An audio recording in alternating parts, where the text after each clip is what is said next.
এক ছিল ছোট্ট খরগোশ, তার নাম ছিল টুকটুকি। টুকটুকি ছিল খুবই চঞ্চল আর মজার। সকালে সূর্য উঠলেই সেই তার নরম সাদা পা দুটো মাটিতে ঠুকঠুক করে দৌড়াতে শুরু করত। আর দৌড়ের মাঝেই হঠাৎ হঠাৎ লাফ দিয়ে উঠত, যেন আকাশ ছুতে চাইছে। বনে সবাই তাকে বলত, টুকটুকি, তুমি এত লাফাও কেন? টুকটুকি হেসে বলত, লাফালে আমি খুশি থাকি, আর লাফাতে লাফাতে আমি নতুন জায়গা দেখতে পাই। একদিন টুকটুকি ধারে খেলছিল। সে লাফাতে লাফাতে একেবারে নদীর পাড়ে পৌঁছে গেল। নদী দেখে তার চোখ কৌতূহলে বড় হয়ে গেল। পানির উপরে ঝিকিমিকি রোদ খেলছে, ছোট্ট মাছেরা সাঁতার কাটছে। টুকটুকি ভাবল, আহা, যদি আমি পানির ওপরও লাফাতে পারতাম। ঠিক তখন এক ব্যাঙ ডাক দিল, ড্যাং ড্যাং, তুমি লাফাতে চাও পানির ওপরে?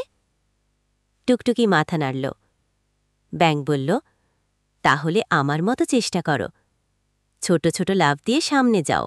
টুকটুকি ব্যাঙের মতো লাফানোর চেষ্টা করল। যদিও সে পানির উপরে লাফাতে পারল না, তবুও নদীর ধারে নরম ঘাসে লাফালাফি করে খুব মজা পেল।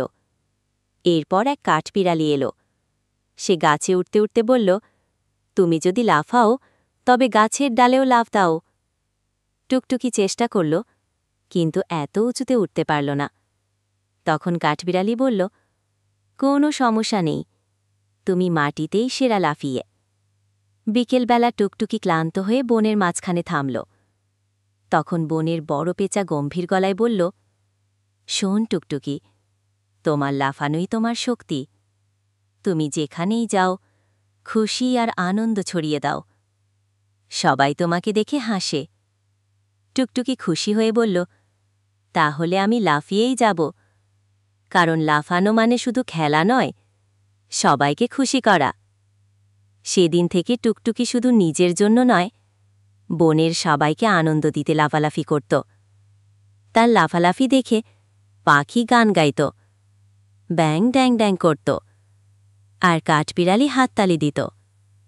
ছোট্ট খরগোশে লাফালাফি তাই বনে আনন্দের উৎসব হয়ে উঠল।